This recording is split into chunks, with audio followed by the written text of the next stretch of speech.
জনগণের বিপুল সমর্থনে সরকার গঠনের পথে বিএনপি। নতুন সরকারের কাছে বন্দরনগরী চট্টগ্রামের সাধারণ মানুষের অন্যতম দাবি বাজার নিয়ন্ত্রণ। তারা মনে করছেন সরকার কার্যকর উদ্যোগ নিলে নিত্য প্রয়োজনীয় খাদ্যপণ্যের দাম মানুষের নাগালের মধ্যে আসবে। আতিকুর রহমানের রিপোর্ট। নতুন সরকারের কাছে সাধারণ মানুষের প্রত্যাশার তালিকায় একদম শীর্ষে রয়েছে বাজার নিয়ন্ত্রণ। গত কয়েক বছরে আকাশচুম্বী দ্রব্যমূল্য সাধারণ মানুষের নাবিশ্বাস তুলে দিয়েছে।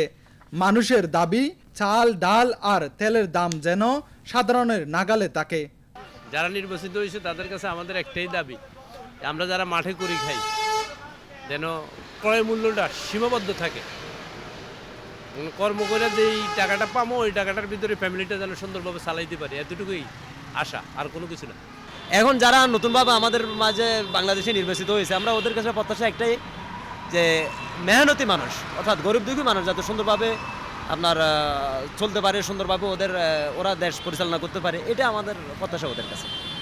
সরকারের কাছে একটাই আবেদন, সুন্দরভাবে দেশটা চালাক, আর আমাদের ন্যায্য মূল্য এগুলি আর মাদক থেকে দূরে থাকার জন্য সবাইকে আহ্বান করাবে। দুর্নীতিমুক্ত প্রশাসন আর বৈষম্যহীন সমাজ, এটাই এখন তরুণ প্রজন্মের মূল চাওয়া। সাধারণ মানুষ চায় মেধাভিত্তিক কর্মসংস্থান আর সরকারি দপ্তরে হয়রানিমুক্ত সেবা। প্রথমত হচ্ছে দুর্নীতিমুক্ত বাংলাদেশ চাচ্ছে একটা, আর হচ্ছে যে আমাদের কর্মসংস্থান অনেক বৃদ্ধি করতে হবে, কারণ আমাদের বেকারের সংখ্যা প্রচুর, মানে অনেক শিক্ষিত মানুষ আছে যারা এখনও বেকারে হয়েছে, তো কর্মসংস্থান আরও বৃদ্ধি করতে হবে। প্রত্যাশা দেশটাকে যেন একটু আপনার সুন্দরভাবে ঘরে ওরা আইন কানুন সব কিছুই, মানে দেশটা যদি একটু ভালোভাবে থাকে, দেশ ভালো থাকলে আর আমরাই ভালো। মধ্যবিত্ত ও নিম্ন মধ্যবিত্তের অন্যতম কষ্টের জায়গা স্বাস্থ্যসেবা। ওষুধের দাম কমানো এবং সরকারি হাসপাতালে উন্নত চিকিৎসা নিশ্চিত করার পাশাপাশি শিক্ষা প্রতিষ্ঠানে ফি কমানো সহ মৌলিক সুযোগ সুবিধাগুলো নিশ্চিত করার কথা বলছেন সাধারণ মানুষ। স্কুলে যে ভর্তি প্রতি বছর বাচ্চাদেরকে ভর্তির বিষয়টা, এটা যেন কনসিডার করা হয়।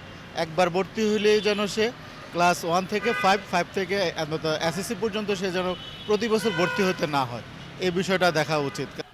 নির্বাচিত যে হয়ে আসুক, আমরা চাই শান্তি। আমরা খেটে খাওয়া মানুষ, রোডে ঘাটে চলাফেরা করতে পারি, এটাই চাই আমরা। আমি হিন্দু, মুসলিম, বৌদ্ধ, খ্রিস্টান এটা বুঝি না। আমি বুঝি আমরা রক্তে গড়া মানুষ, দেশকে কিভাবে এগিয়ে নিয়ে যায় এটার জন্য আমরা সবাই একসাথে কাজ করব। সরকারের সদিচ্ছায় সাধারণ মানুষের এই প্রত্যাশাগুলো রূপদান করে জনজীবনে স্বস্তি ফিরবে, এমনটা ভাবছেন সাধারণ নাগরিকরা। আতিকুর রহমান, বাংলাদেশ টেলিভিশন, চট্টগ্রাম।